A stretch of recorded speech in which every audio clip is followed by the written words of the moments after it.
to On My Mama, addressing the Black maternal health crisis. I'm your host, Sister Akila.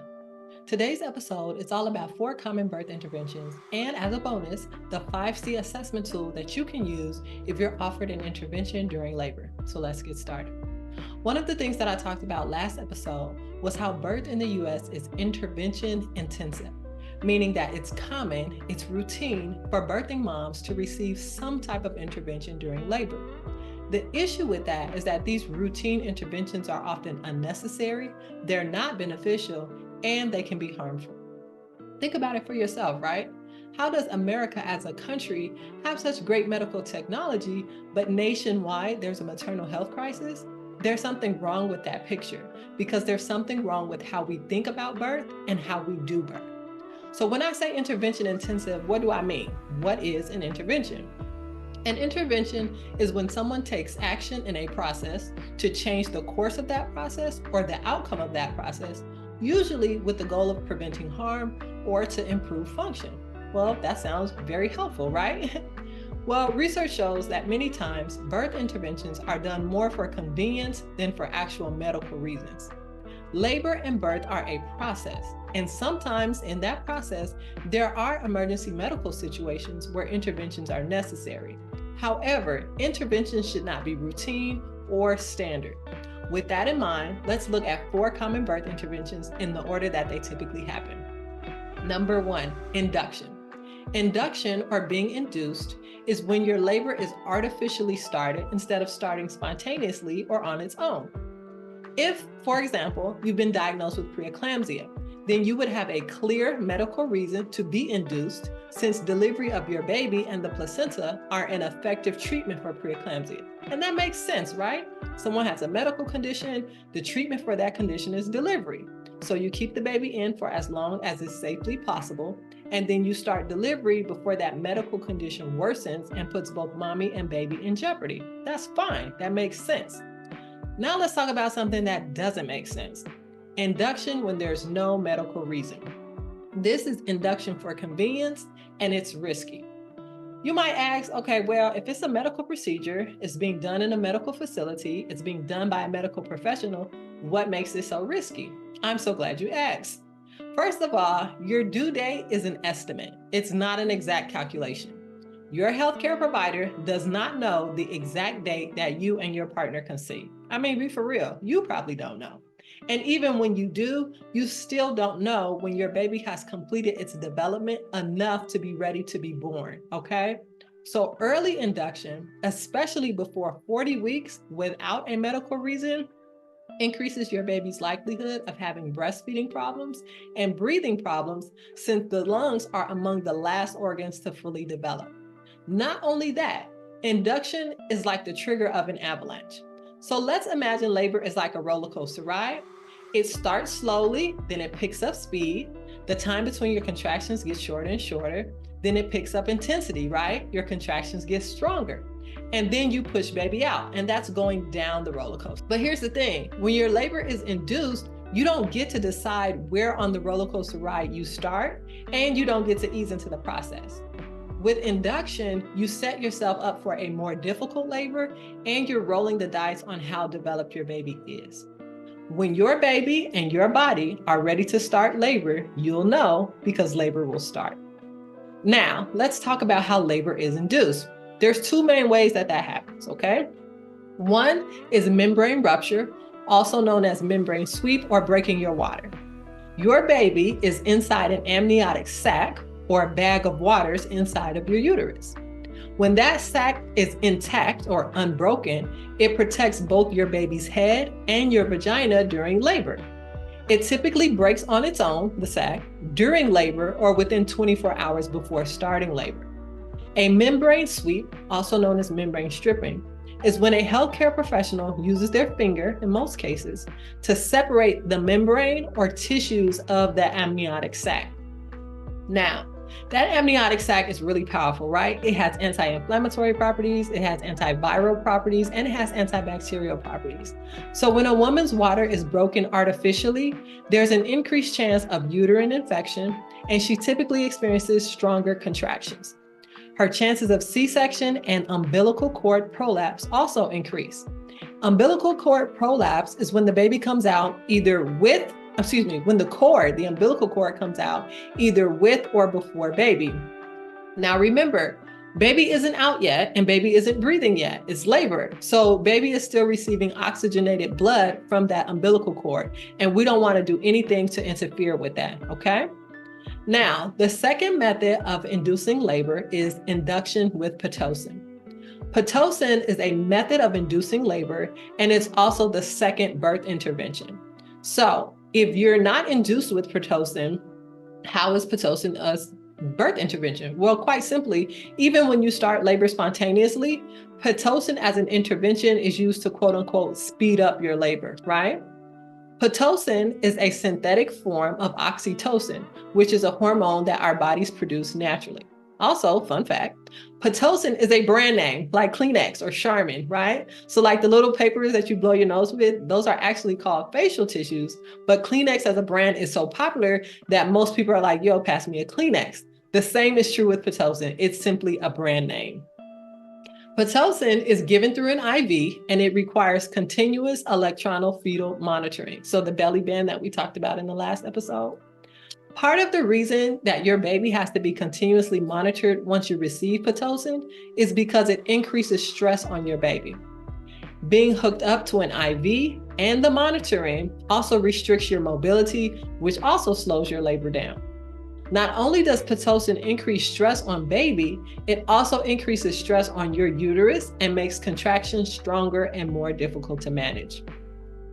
The combination of difficult contractions and not being able to listen to your body and move around in response to pain greatly increases your chances for the next birth intervention, which is the epidural. So hopefully now you're starting to see the cascade effect and how one triggers the next, which triggers the next, and it becomes a cycle.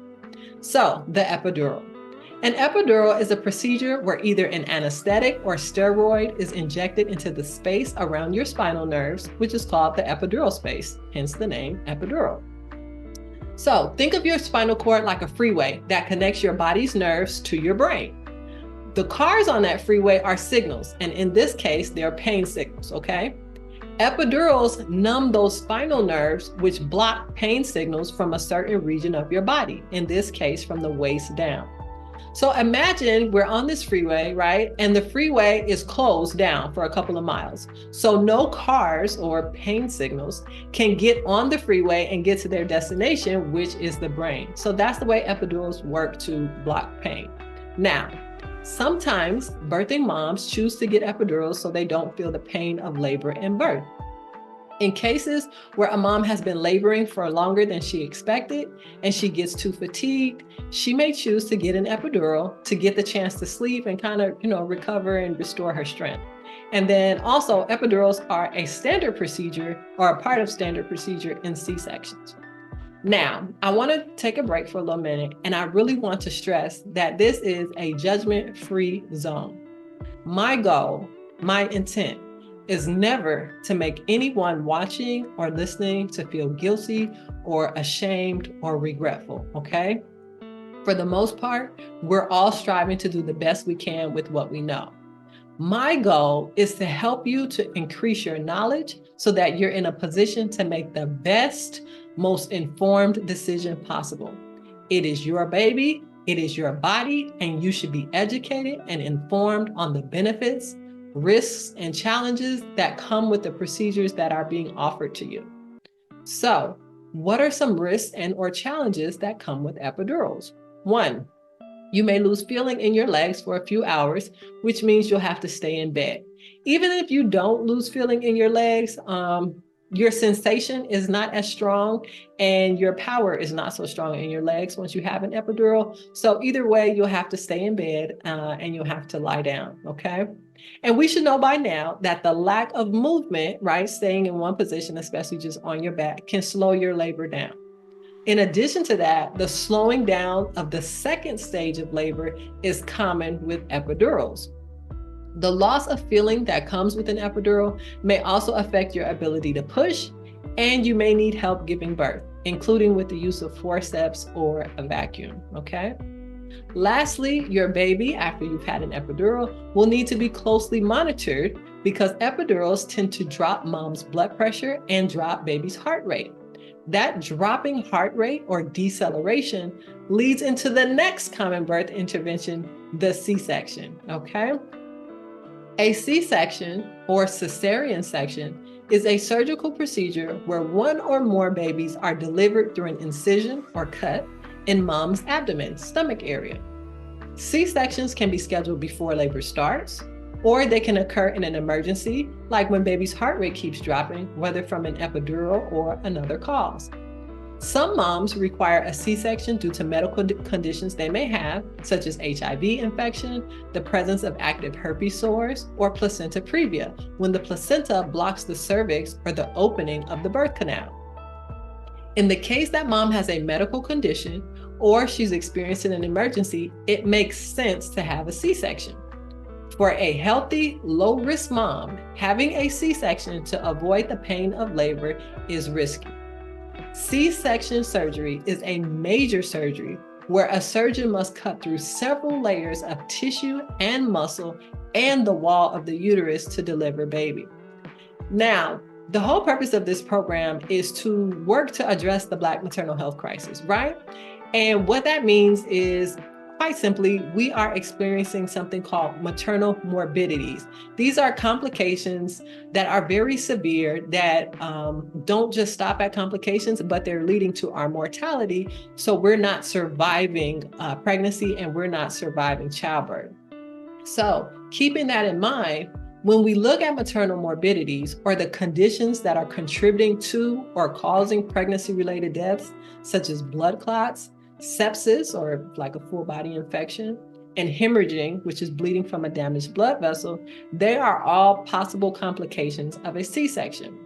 My point is, C-sections should be used for emergencies and not convenience, okay?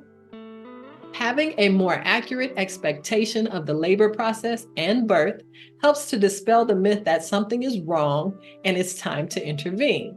So what can you do to avoid these types of interventions? Number one, make sure to take a thorough childbirth class, okay? You want to have a good idea of the process of labor and how your body works. You want to make sure that you have the proper expectation, you have the proper expectation so that you're not disappointed or surprised at what takes place and the time that it takes to take place, okay?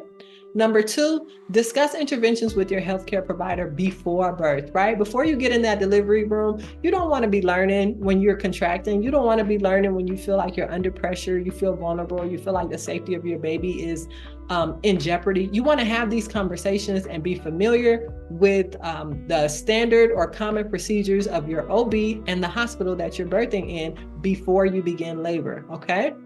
So if you have a midwife, labor looks a little bit different. Midwives typically are less intervention intensive. However, the great equalizer there is the hospital. So even if you have a midwife, sometimes if you have a midwife in a hospital, you run into sometimes having more interventions, or at least being offered interventions more than you may like, okay? So if you have an OB in particular, you want to ask how much you will be allowed to move around during labor, how long you'll be allowed to labor without any intervention, what the rates of their epidural, Pitocin, and C-section are, and if you'll be allowed to go all the way up to 42 weeks without being induced. Those types of questions, okay?